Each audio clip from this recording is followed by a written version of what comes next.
Hello everyone, today is 27th of April, now it's 9 o'clock in the morning Moscow time. I'm Levan Gudadze and this is my first update for the day, in which I'll share all the main news that are making headlines in Russian media outlets and Russian language pages on different internet platforms. There is quite a few very significant developments and news that I'd like to share with you for this moment, and I will start with a short summary of the situation on Ukrainian battlefield. According to reports in Russian segment of internet, Russian armed forces established control over the Solovyovo settlement on southern side of Ocheretino. I reported about Russian progress in this direction in previous updates, and now we have statements about full control of Russian side over this small village. And of course, earlier days, Russian armed forces established full control over the Novobakhmutovka. Also, when it comes to Ocheretino itself, some channels, some sources are reporting about full Russian control over the Ocheretino. Some sources reporting that Kiev region forces withdrawn from Ocheretino, and Russian side is conducting clearing and demining operation right now. And in upcoming days, Russian Defense Ministry will probably make announcement that Ocheretino is also under full Russian control. Some channels are reporting that Russian progress is significant in Ocheretino, although there are certain areas, 20-30% of the settlement is still partially controlled by Kiev region forces. Hard to tell, but I guess it's only a matter of maybe even hours at this point. Definitely no more than days, and Ocheretino will be under full Russian control. Simultaneously, Russian armed forces conducting offensive operations in Novokalinovo ceramic area, and basically, if we take a look at the map, it's become clear that main task of Russian forces is to establish control over the Novokalinovo ceramic and move towards Arkhangelskaya. And basically, Ukrainian units that are in the fields in between these settlements automatically will end up being encircled. They already are in partial encirclement, so I expect in upcoming days Kiev region forces to fully withdraw from this area if they don't want to end up being encircled. So main activities definitely are taking place in Avdiivka direction, and it seems like Kiev regime's defense lines are collapsing once again. They're just unable to hold on to their position whenever Russian forces are increasing pressure, and this is nowhere more obvious that on Avdiivka direction. Simultaneously, Russian armed forces further improving positions in Krasnogorovka area, which is of course southern flank of Donetsk sector, and many military channels expect that Russian forces will in fairly short time establish full control over the Krasnogorovka also, because Kiev region forces, it seems like Kiev region forces are unable to maintain their defense lines in this direction also. But once again, main developments of course are taking place in Avdiivka direction, and also Russian armed forces conducting offensive operations towards Kalinina. There was some reckoning force operations, some activity again on the ground in Chisovyar directions, and maybe in upcoming days we will see second wave of Russian local scale offensive operations, and most likely Canal district will become under full Russian control. Russian armed forces have full fire control over their communication lines of Kiev region forces that are basically stuck in Canal district. And in last 5-7 days, main objective of Russian forces in this direction, as far as I understand, was to basically decimate defense lines of Kiev region forces in this area with the long-range artillery strikes and air strikes. There was very heavy air strikes in this direction, and I guess after this preparation, Russian forces probably will begin their offensive operations once again.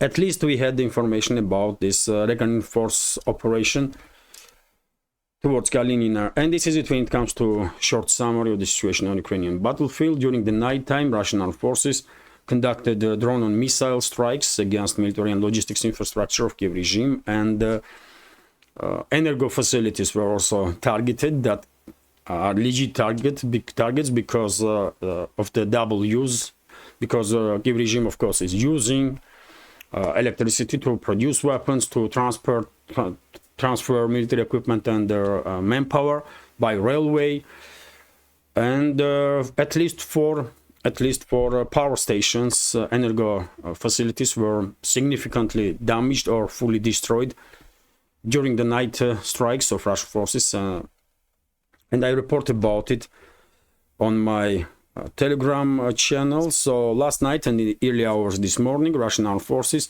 launched missile and drone attacks on the military and logistics infrastructure of the Zelensky's regime in Dnipropetrovsk, Kharkov, Ivano-Frankivsk, Zhytomyr, Lvov, and several other areas. So during the day, probably we will learn some more information about these strikes, and of course I will share this additional information in my next updates and on my Telegram channel. If you are not subscribed to my Telegram channel, please consider to do so. Link is under this video in the description box and in the pinned comment. It's a good addition to main channels on YouTube and Rumble.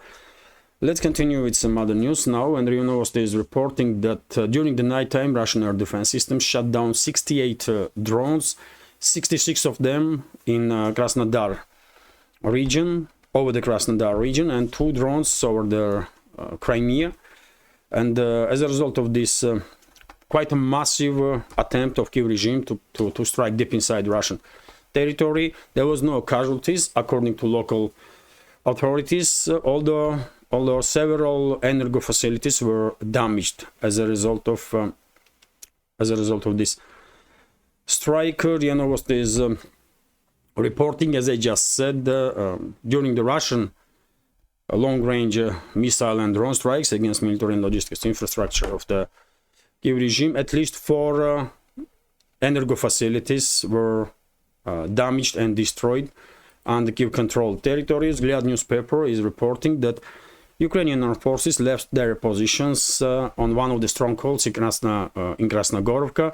I already mentioned in the beginning that Russian forces improving their positions on Krasnogorovka area.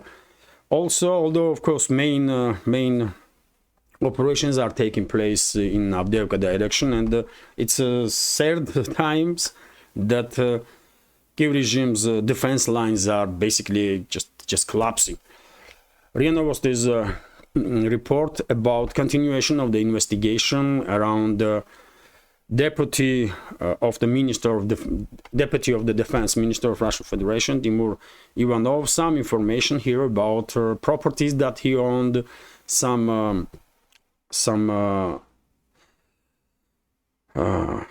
historical cards and stuff like that. Basically, I want to share information that, of course, I reported previously that deputy of the defense minister Ivanov is under investigation for receiving bribe. Of course, before he will be proved guilty, he must be considered innocent. And I'm not gonna say nothing, but I want to highlight that, and many fellow citizens here in Russia, I believe, will agree with me that especially last period, it seems like there was a focus, there was a very strong focus of Russian intelligence services, Russian security services on fight against corruption and corrupt officials. And almost every other week we are receiving informations about charges against high-ranking officials, in the regions, by the way, on the federal level, which is good. I just wanted to highlight this because you know my take on corruption. I believe corruption is a treason and should be treated as a treason, and corrupt officials should receive sentences as if they committed treason, because they did commit treason, by the way. I'm 100% sure that corruption is a treason of the people and the country. And I'm I'm glad that it seems like something has happened, and well, security services are basically hunting down these corrupt officials, by the way, all around Russia. On a regional level, on a federal level, no one is safe, and this is good. If at least horizontal corruption will be removed totally, which is possible, by the way, then well, country's economic society will benefit immensely, of course, and country will benefit immensely, because horizontal corruption is decimating potential of economical growth. Can you imagine how rapidly Russian economy will grow and develop if there was no horizontal corruption? And it is good, it is great that seems like security services are on a big hunt, by the way, on those corrupt individuals. Anyway, let's continue. RIA Novosti is reporting that, and there was always fight against corruption, but I mean, last 3-6 months, last period, let's say, I mean, it's just maybe media is starting writing about it, and that's why we are paying more attention. That's also a possibility, but it's nice to see that there's a serious fight against corruption. It's just good. Anyway, let's continue. RIA Novosti is reporting that well, Defense Minister of Russia Federation Sergei Shoigu made quite interesting statements during the meeting of the defense chiefs of the Shanghai Cooperation Organization, and he said that Western so-called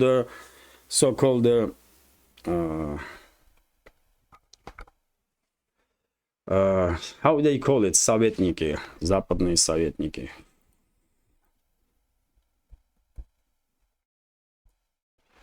Advisors, yes, Western so-called advisors that are deployed into Ukraine are directly involved in the planning of the sabotage and terrorist operations, terrorist activity on Russian soil, which is true, by the way, which is absolutely true. And well, statements only are not enough.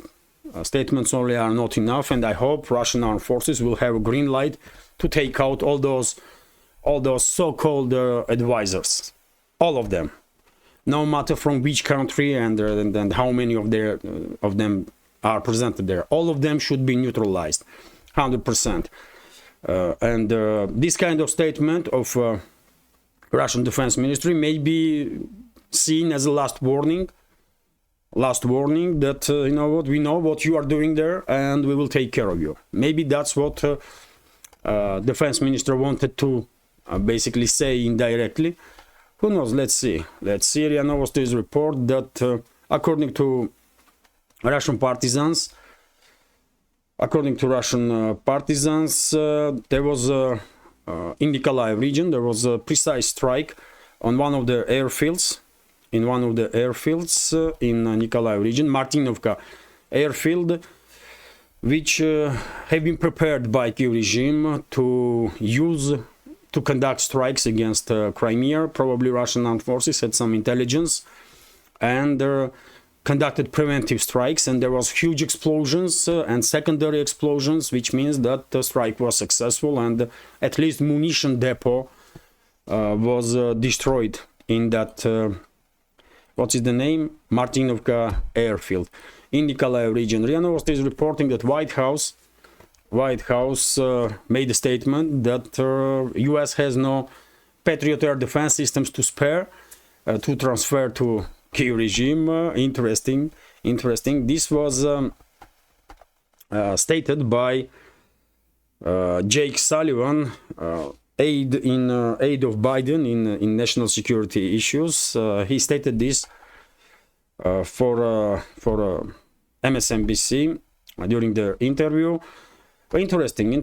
Washington is pressing other NATO member states together with London to send their more and more air defense systems to Kyiv regime, but at the same time they are unwilling to get rid of their own Patriots. That's by the way, although one should keep in mind that US armed forces have latest variations of the Patriot, of course, and all the versions have been dispersed among other NATO member states, and maybe Pentagon or a US military industrial complex don't really care about those old systems, but they clearly don't want to deploy modern ones because they know Russian side may capture those systems, may destroy them, and then that will be, of course, not really nice optics for this highly advertised air defense systems. I mean, Patriot. I mean, in reality, Patriot is,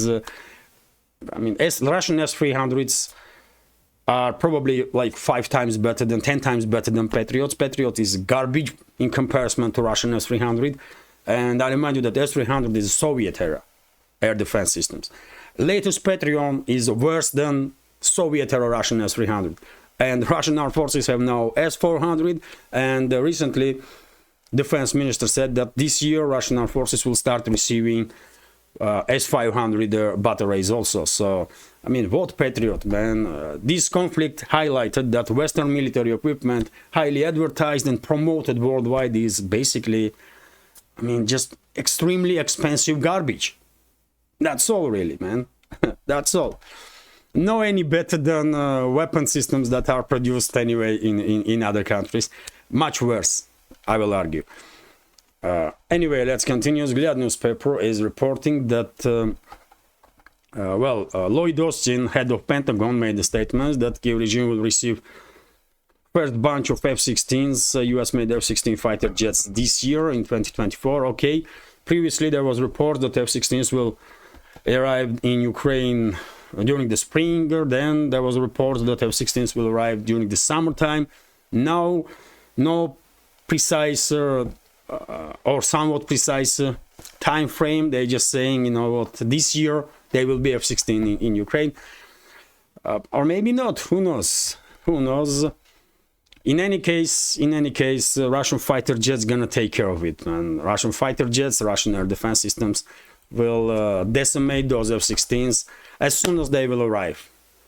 And I remind you, dear friends, that in air-to-air combat, F-16s, 10 F-16s, by the way, let's say, against 2 Russian Su-27s, old Soviet Su-27s, all 10 F-16s will be dead, all of them.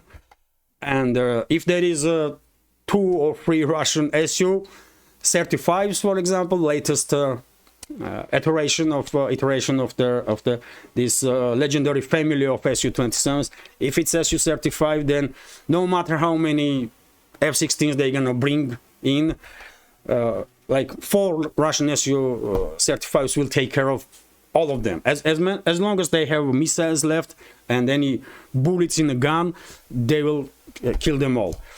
So these F-16s, man, I mean, they used to be and still are okay level 4th generation fighter jet, fighter bomber, and that's all, man. There's too much noise around these F-16s, man. F-16s, okay, bring it on, man. Just bring it.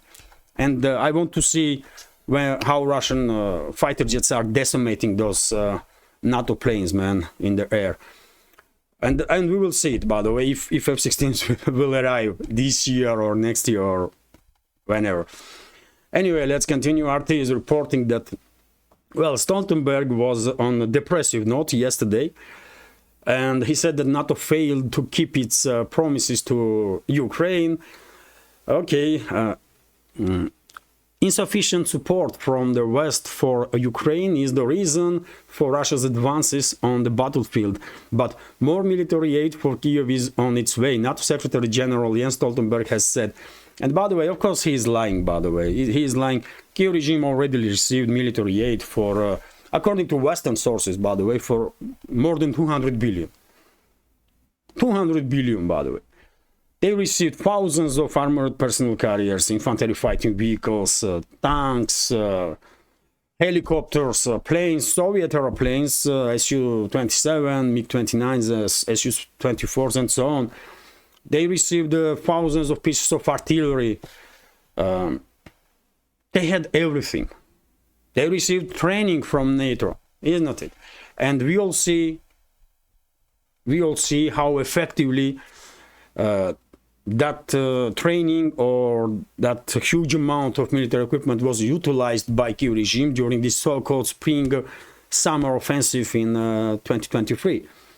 Russian forces decimated this NATO, this trained by NATO and prepared by NATO Ukrainian army during that so-called counteroffensive on Zaporozhye South Donetsk sector. And veterans of our community remember, I believe, that I was saying long before this so-called counteroffensive started that Russian forces will decimate them.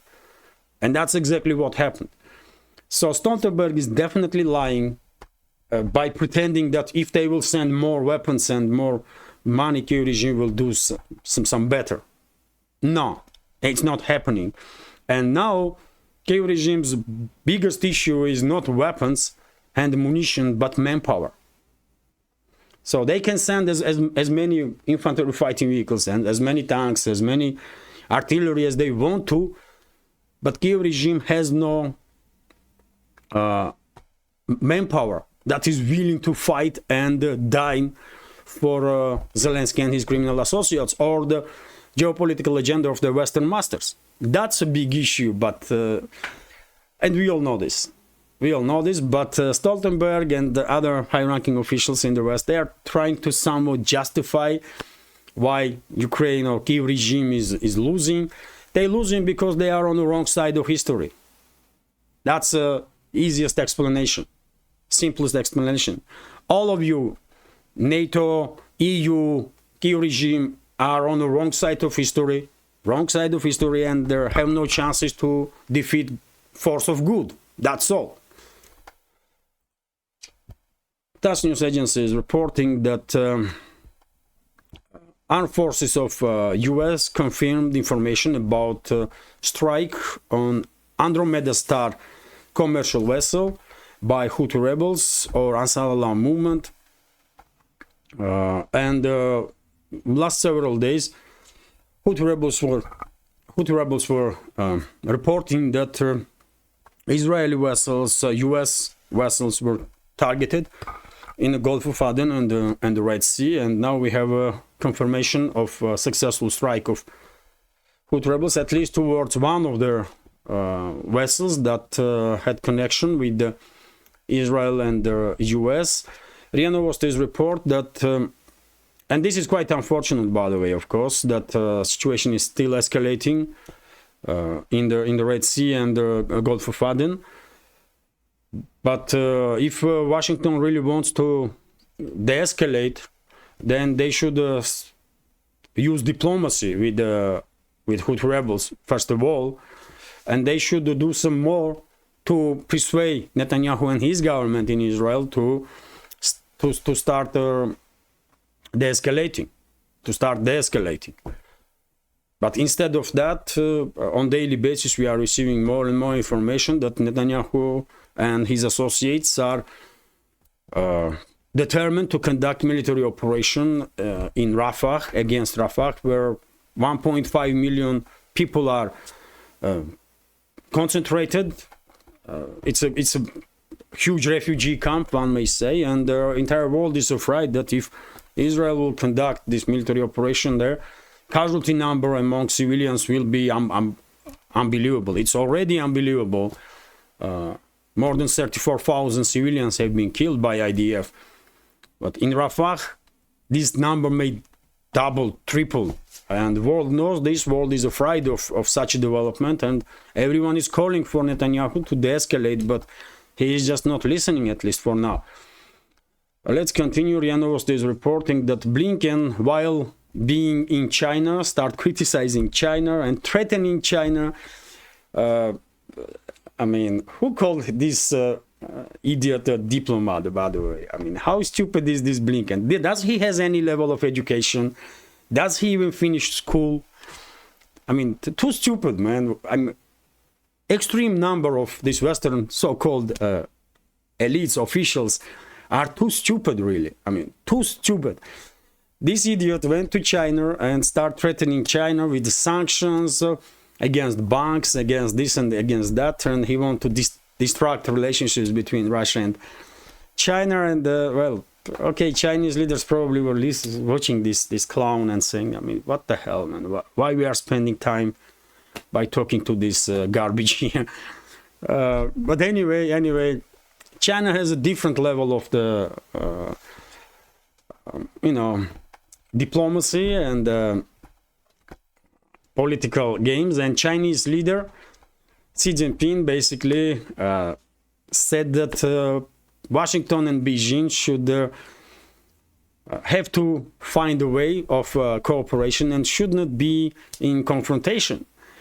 So while Blinken was trying to escalate, Chinese leader was de-escalating, and at this point I don't really understand why they even allowed Blinken to visit China. Man, after Yellen went there and tried to scare them, Janet Yellen, head of US Treasury, why they allowed Blinken to go to China, man? It's such a waste of time, really. Although, by the way, it should be noticed that while Blinken or US was trying to threatening China, China was saying, you know what, let's cooperate. Let's find the ways to cooperate. We don't have to be enemies. We don't have to be in conflict, which is right approach. By the way, this world is big enough for everybody.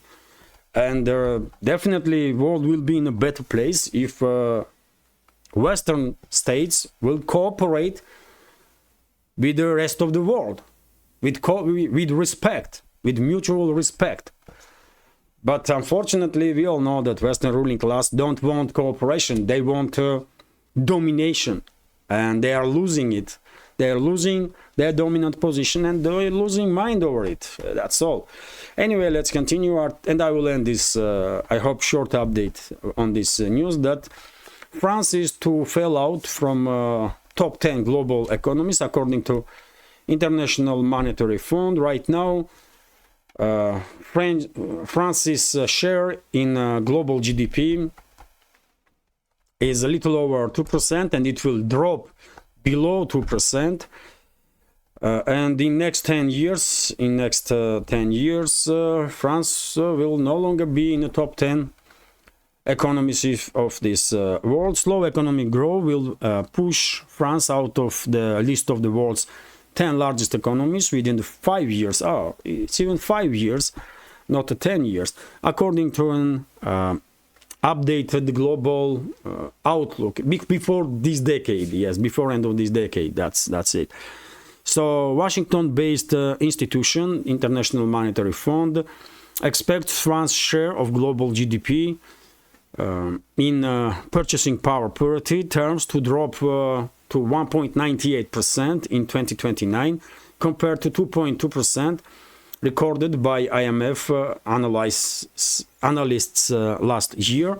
The fund's latest projection indicates that France's budget deficit will remain above 4% until 2029, with the public debt expected to exceed 150% of gross domestic product.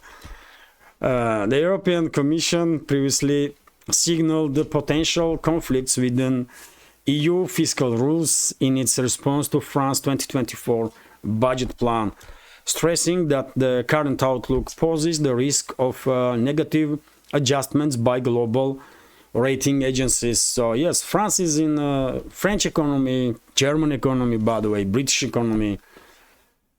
I mean, they are struggling. They are struggling still, by the way,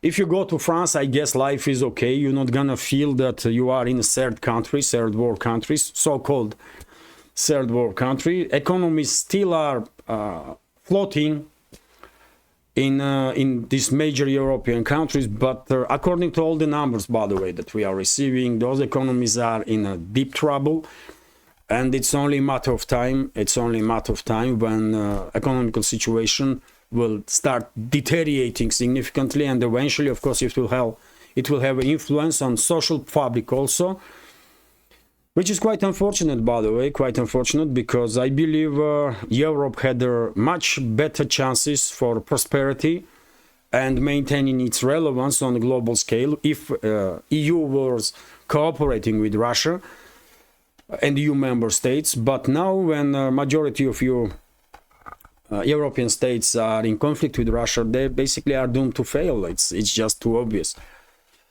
But European states that will maintain good relationships with Russia, good working relationships, they will benefit big time.